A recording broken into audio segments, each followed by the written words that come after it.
Hi, Nilay. Good evening, sir. Good evening. Hi, Advait. Good evening, sir. Good evening. So, Varun, if you have full quorum, let's start. Oh no, actually we are waiting for one more. Okay, he's Okay. here. He's here. Fine. I'll just admit him. Am I audible well to you? Yes.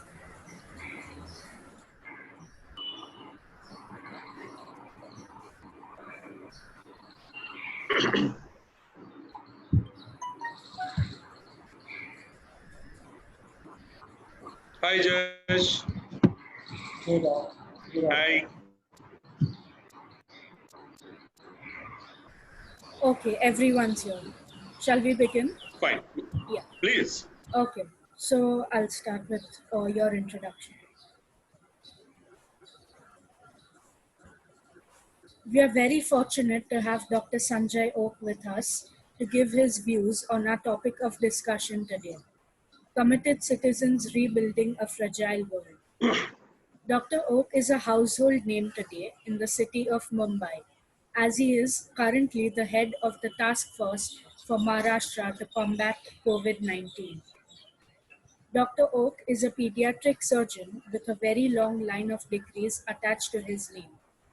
These have earned him a place as a fellow in many prestigious national and international medical and academic associations, like the Royal College of Surgeons of Edinburgh, the International College of Surgeons, etc.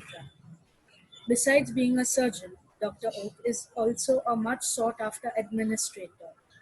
He was a dean of the Nair Hospital and the KEM Hospital in Mumbai, and the vice chancellor of the D.Y. Patil University in Navi Mumbai, and is currently the CEO of Prince Ali Khan Hospital and the Aga Khan Health Service India. We welcome you, Dr. Oak, most cordially amongst us. Thanks, Varun. Thank you. Good evening, sir. This is Nilay. Yes, Nilay.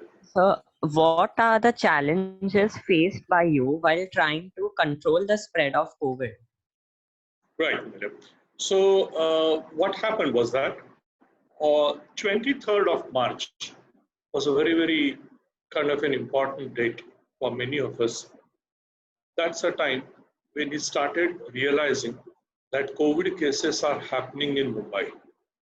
And within a short while, I got a call from Honorable Chief Minister of the state, Sri Uddhavji Thackeray, asking me to lead the task force. What was the concept of task force? Task force means a think tank.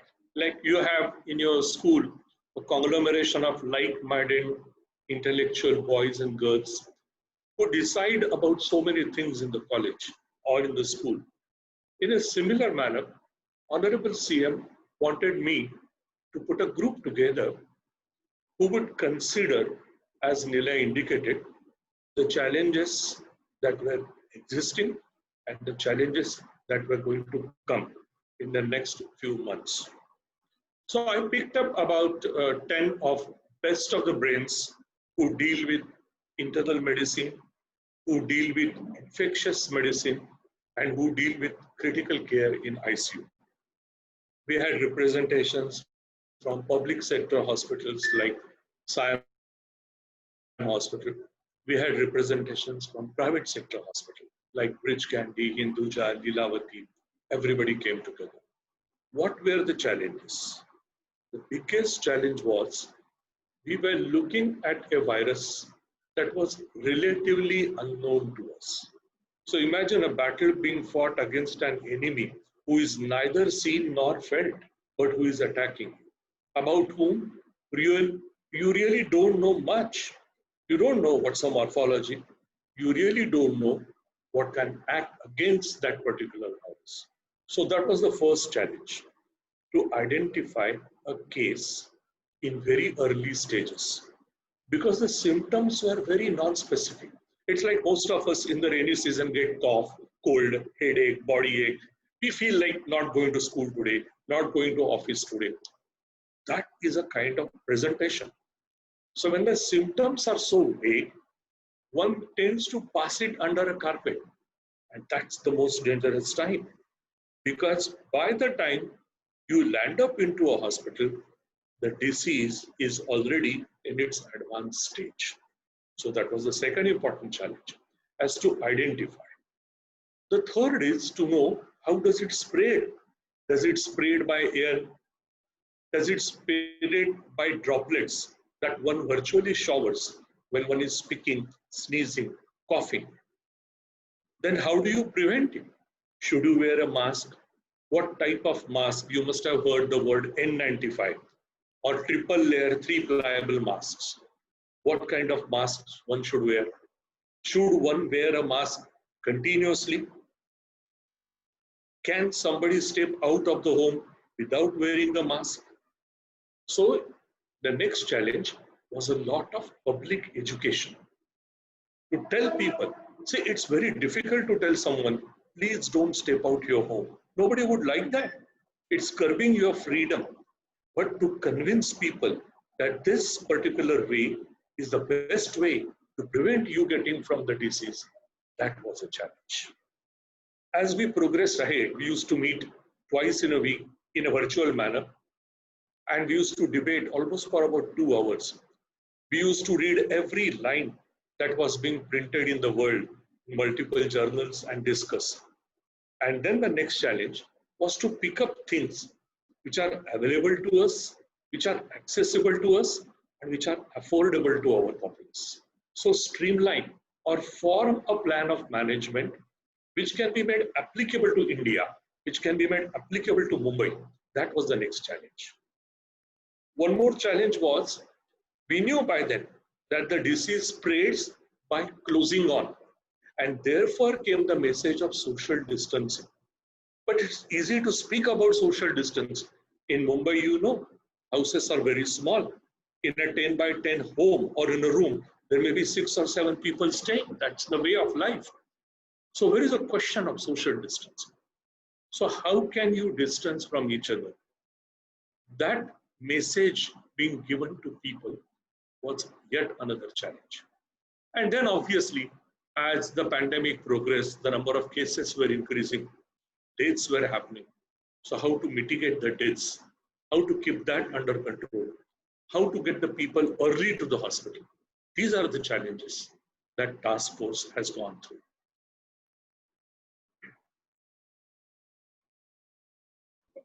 Okay, so this is Advait from Yeah. Don Bosco. Yeah. So I wanted to ask you, what precautions are you taking to, save those working in these type of organizations? Because I had heard earlier that there was some problem with the PPEs giving to the people working over there. So is it still there or it's sorted out? Yeah. You asked Advait a very pertinent question. How do you prevent this? The best way, see, whenever you have an unknown enemy where a magic bullet drug is not available, as it is not available in COVID even today, you don't even have a vaccine. So therefore, the best way to stay out of the problem is to avoid it. And how do you avoid it? You avoid it by wearing a personal protection equipment, PPE, and an N95 masks. Now, when the pandemic started, these things were very new. They were in short supply and they were very expensive. We used to purchase PPE, one single PPE, for about 1,300 rupees. Today, we purchase the PPE for 325 rupees. in a span of 3.5 months. But what is important is that whenever you are working in an environment like this, you must wear the PPE. It's called as donning and doffing. Putting on the PPE is a science in itself. How to cover yourself with the mask, what sequence of events you should follow, what type of spectacles you should wear, how you should cover your footwear with a proper protective cover on that, what kind of hand gloves and how you should wear, and having done that, how you must remain with that suit for a span of at least about 8 to 10 hours. This is very difficult because you sweat inside. You can't even answer nature's call, because if that is to be done, then the whole suit becomes useless. You can't re-wear it. So therefore, wearing this is a science, and making people understand the importance of wearing it is an art. We had to tell people why this is required. This may be cumbersome. You may sweat inside, but this is for your protection. It was proved beyond doubt that once you wear this entire PPE and the mask and the spectacles and the hand gloves, then it is almost unlikely that you will contract COVID, even though you may be actually touching, nursing, giving injections, doing dressings of COVID patients. In a hospital like ours, why do people get COVID? Why do the healthcare workers, doctors get COVID? Because they do not protect themselves completely. Whenever there is a relaxation, wherever there is a little callous approach towards PPE, you run into trouble. That's what happened to most of us. And it has been proved worldwide that who got COVID in hospital? Not the people working in ICUs, because there the precautions were followed, but people who were working in casualty, people who were working in radiology, in CT scan departments, they got COVID from the patients because they had not adequately protected themselves with PPE. That was the issue. So, when we initially got the news that there was such virus coming in, so everyone had that sense of fear at the back of their mind. And you guys, as people who were going to fight this, how did you overcome that fear? What motivated you to fight this kind of virus? See, I think that kind of motivation to fight is somewhere built in the medical profession. Like now, I have been in surgery for last about 40 years. I must have operated about 40,000 plus small babies. That is what is my job, which I still continue to do.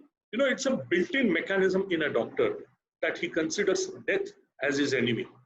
He becomes one, of course, I'm talking about good doctor. He becomes one with the patient's illness and with the patient so much that it becomes his personal battle. I don't want to save a patient so that I get money out of it. I want to save a patient because it's a question of my skills and experience that I have earned over the last 4 decades. Why has the patient come to me? The patient has come to me with great hope in his mind that this is the final destination. In Prince Ali Khan, if Dr. Oak, if Dr. Shaha, if their team operates, I think we are going to walk home free, safe. They put their entire life, their entire confidence when they hand over the small baby to me. So that built-in mechanism in a doctor comes out that I must do the best. So when this pandemic came to us, and as you all know, it came to us little late. By then we were already reading what is happening in Wuhan in China, what is happening in Brazil, what is happening in Spain, Switzerland, Europe, England. Most of us had visited Hyde Park, and I saw on the telly that Hyde Park is being converted into a field hospital. So this idea was firm in my mind when I told the Mumbai municipal authorities that our existing hospitals put together, public and private, are not going to be adequate, and we will need extra beds. Therefore, we decided to construct the field hospitals in our BKC ground, in our Racecourse Mahalakshmi, at our Varari Dome. So these concepts, these thoughts of what is happening in the outside world was already known to us prior to this 23rd of March. So when this came to us, we followed the way the rest of the world had done. And I think we did a fairly good job. So the government said that the vaccines would be ready by 15th August. What are the chances of it? Because usually vaccines take a lot of time to develop. You're right, Nilay. And that's, as a layperson, as a common man, I would pray Almighty that let the vaccine be with us on 15th of August. But as a scientific person who is in this field, I think this looks to be a difficult shot. Because as you rightly said, if you look into the history of pandemics, of infectious diseases, and the vaccines that follow, influenza. Actually, what is COVID? COVID is a cousin brother of influenza. And now most of you get one shot for influenza right when you are a baby and keep on getting it. Most of you get typhoid, paratyphoid shots. Most of you, while playing soccer, cricket, get hurt and get a tetanus toxoid shot, and that you need to repeat every 6 months. So a vaccine is basically, it induces passive immunity and it also induces body to create an active immunity by creating antibodies. To get the right kind of combination of that virus, which is attenuated, which is so weakened that it cannot create a disease, but it can induce immunity, one has to do several trials. A trial usually starts with experimental animal, then it goes on to controlled volunteers, then it goes on to a wider group, then it sets up what is called as randomized controlled trials or RCT. Then it is put to a select populace in a group. After effects of that is studied. So any vaccine is eventually studied for its efficacy and for its side effects. And the least that we want is no side effects or minimal side effects and a good efficacy. Usually it takes about 1 year after a pandemic has broken in for the development of vaccine. So therefore, I am also waiting with bated breath 15th of August. If it happens, it's great. But if it doesn't happen, I expect that to happen by the end of this year. Good afternoon, Doctor. This is Yeah, Josh Josh. Solanki Yeah. from Don Bosco, and it's quite Yeah. a pride for me interviewing someone doing such a noble profession. Yeah. So my question is there a chance of a second wave of COVID, like something like COVID-20? Yeah. Yeah, it is. It's a very nice point, Josh. See, what has happened is that even in COVID, is COVID a completely new virus to India? Answer is no. We already had COVID cousins. It's in a family. Like, if you take Save family, okay? Otherwise, parents, they would comprise one. Otherwise, uncle, okay? Other uncle. So there are collaterals of a main virus. They are not greatly different from each other, but just one glycoprotein coverage, those spikes, those spicules, which are there on that beautiful virus, if that is different, you get a different polymer. You get a different type of virus. And the problem is the medicines and the vaccine, which may be effective against one type, may not be effective against second type. So when we talk about a second wave, it is either because adequate amount of herd immunity, which is a social immunity in a given populace, has not yet developed.